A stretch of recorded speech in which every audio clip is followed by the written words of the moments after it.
ते झालं बरोबर. माझं विमान लवकर मोबाईल कट करा. काय दोघांमध्ये संवाद झाला शेतकऱ्यांच्या मुद्द्यांच्या संदर्भामध्ये सुद्धा काही माहिती आपण राज ठाकरेंना दिली. शेतकऱ्यांचा विषय हाच एक संवाद होता आणि त्या संदर्भातला कशा पद्धतीनं समोर गेलं पाहिजे, पुढचे आंदोलन कधी आणि केव्हा करणं अधिक व्यवस्थित होईल, या सगळ्यावर एकंदरीत चर्चा झाली. आणि आमचा हेतू तोच आहे का हे आंदोलन म्हणजे जसं राजसाहेबांनी सांगितलं का ते बच्चू कडूच्या नावापुरतं न फिरतं ते शेतकरी म्हणून कसं जाईल समोर, तोही आम्ही विचार करू. कारण आखरी मी मोठं होणं हा काही फार महत्त्वाचा विषय नाही आहे.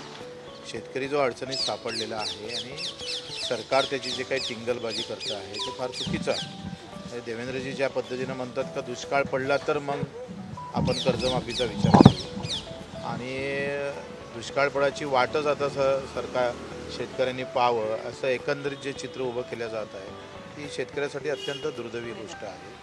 कारण आज माझ्याकडे येणारे मॅसेज जर पाहिले तर भाव भेटल्याने हे दुष्काळापेक्षा जास्त नुकसान आहे आणि मागील 2 वर्षापासून भाव भेटत नाही आणि म्हणून शेतकरी मरत आहे. आता हे फडणवीस साहेबांच्या लक्षात आलं पाहिजे, हा विषय महत्त्वाचा आहे. म्हणून मी आमंत्रणही दिलं की आता आमची जे मराठवाड्यात यात्रा निघणार आहे त्या यात्रेत राजसाहेबांनी यावं आणि शेतकरी म्हणून संबोधित करावं. अखेरी आमचं तर शेतकऱ्यांचं असा आमचं स्वप्न आहे का मुंबई अनेक वेळेस बंद होताना आम्ही पाहिली, ती शेतकऱ्यासाठी एक दिवस बंद राहिली पाहिजे. आमचा तोही उद्देश हे आहे का किमान अर्धा 1 तास 2 तास मुंबईनं शेतकऱ्याच्या पाठीशी उभं राहावं.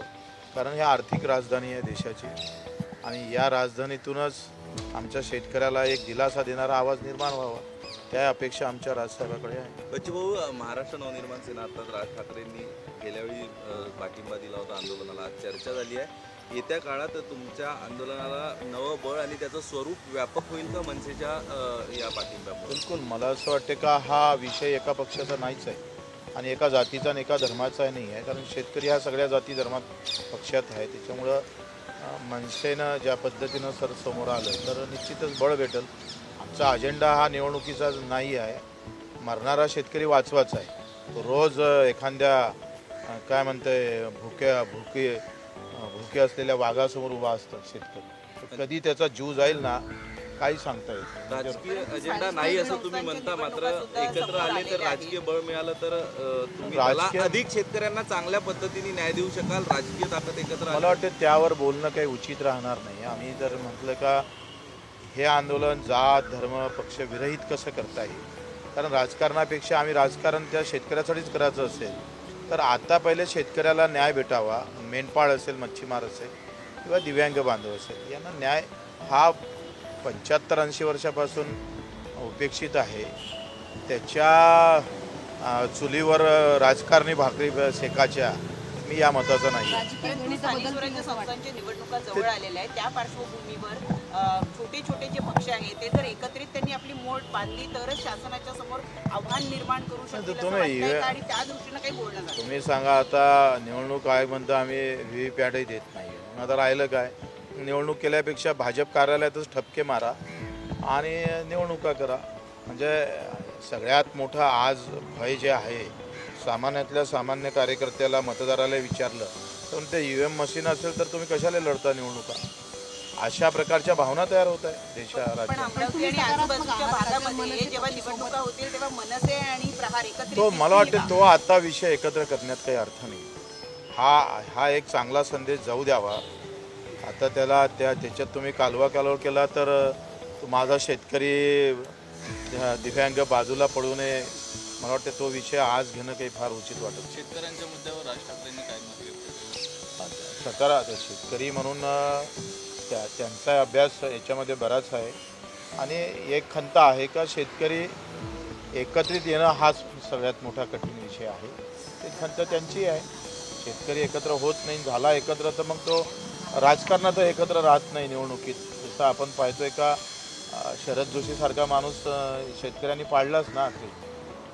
हे दुर्दैवच आहे शेतकऱ्याचं. कसं आहे म्हणजे ज्या झाडाला पाणी घालायचं त्याचं दांग आपल्याच घरावर फोडायची अशी व्यवस्था जर झाली तर एक निराशा येतं ना हाती. आता आम्ही लढतोय किंवा राजू शेट्टी असेल, रघुनाथजी असेल, सगळेजण लढतात, पण ते जे शेतकरी म्हणून लढले ते राजकारणात मागच राहिलेले आहे. पण तरी तो लढा उभा राहावा, राजकारण बाजूला ठेवून, हा आमचा प्रामाणिक प्रयत्न आहे. तुम्ही यात्रा कधी काढताय आणि तुम्ही निमंत्रण दिलंय तर त्यावर मला आता सध्या 9 तरी तारखेचं काही आमचं ते वाटते गणपतीनंतर ते बाळासाहेब सांगन तुम्हाला, गणपतीनंतर त्यावर ते बोलेल. परंतु मला असं वाटतं का आत्ता आमचं 9 तारखेला रक्षाबंधन आहे. आम्ही वेदनेची राखी बांधणार आहोत सरकारला, मोदी साहेबांना आणि देवेंद्रजीला.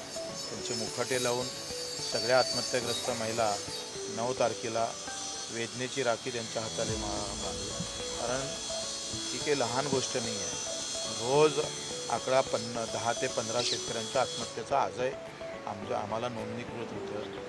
तर रोज 10-15 लोक जर मृत्यू पडत असेल तर ही एखाद्या युद्धामध्ये एवढी आकडेवारी नसतं. तेवढी आकडेवारी सरकारच्या धोरणामुळे निर्माण होत असेल तर हा गंभीर विषय आहे. आणि म्हणून ते राखी आम्ही 9 तारखेचं राखीचं आंदोलन झालं का आम्ही 10ला प्रेस घेऊन सांगू. नवीन घडामोडी पाहण्यासाठी आजच आम्ही मुंबईकर 24 तासला लाईक करा, सबस्क्राईब करा आणि अपडेट रहा.